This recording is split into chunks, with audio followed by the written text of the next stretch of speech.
வணக்கம். Alpha systems. இந்த load செல்லோட வயரை எலி கடிச்சிருச்சு. அதை எப்படி மாற்றணுன்றது தான் நம்ம இப்போ பார்க்க போகிறோம். ஃபஸ்ட்டு இந்த லோட் செல்லேருந்து இருக்க க்ளூவை ரிமூவ் பண்ணுறேன். அதில் இருக்க வயரை டிஸ்கனெக்ட் பண்ணுறேன்.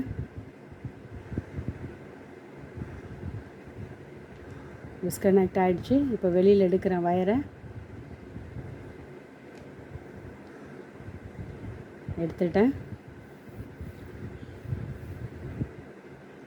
இந்த லோட் செல்லுக்கு லெங்க்த்தியான வயராகவே போட போகிறேன்.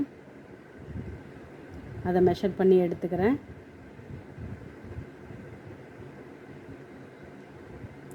இப்போது இந்த ஹோல் லோட் செல்லுக்கு அந்த ஹோல் வழியாக இந்த வயரை வச்சோன்னா அது சால்ட்ரிங் பேடை ரீச் ஆகிற அளவுக்கு கரெக்டாக மெஷர் பண்ணி ஸ்லீவ் எடுக்கணும்.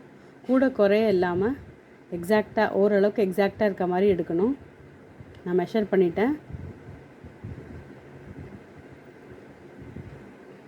இப்போது ஸ்லீவு இன்னும் கொஞ்சம் எடுக்க வேண்டியிருக்கு. ஸோ அதையும் எடுக்கிறேன். ஸ்லீவ் எடுத்ததும் இந்த வயரில் இருக்க 4 வயரை உள்ளே வச்சு பார்க்குறேன். கரெக்டாக அந்த சால்ட்ரிங் பேட் வரைக்கும் வருது. ஸோ நான் அந்த 4 வயருக்கும் இப்போ ஸ்லீவ் எடுக்கிறேன். ஸ்லீவ் எடுத்து சால்ட்ரிங் பண்ணுறதுக்கு ரெடி பண்ணுறேன். இப்போ அந்த ஹோல் வழியாக விட்டு சால்ட்ரிங் பேடில் வர வரைக்கும் அந்த வயரை உள்ளே இழுத்து வைக்கிறேன்.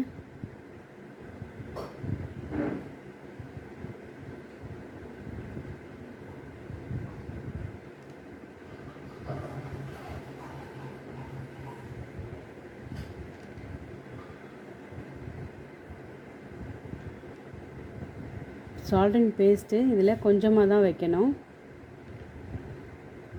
அப்ளை பண்ணிட்டேன்.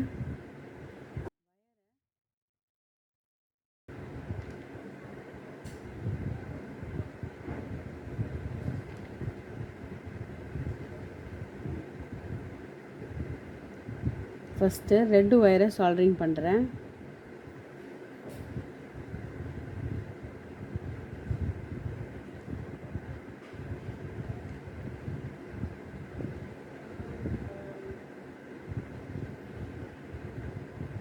அடுத்து ஒயிட்டு, அடுத்து பிளாக்கு, க்ரீன்னு இந்த ஆர்டரில் சால்ட்ரிங் பண்ணுறேன்.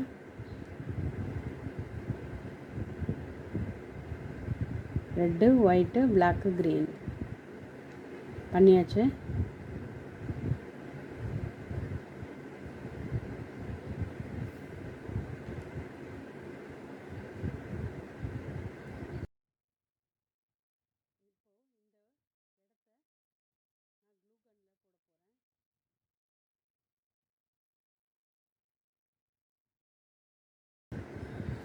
இப்போ நம்ம இந்த சால்ட்ரிங் பண்ண இந்த இடத்துல ஓப்பனாக இருந்தால் டஸ்ட்டு ஃபார்ம் ஆகி ஹை ரெசிஸ்டண்ட்டில் ஷார்ட் ஆக வாய்ப்பு இருக்குது. அதனால் க்ளூ ஊற்றி க்ளோஸ் பண்ணுறேன்.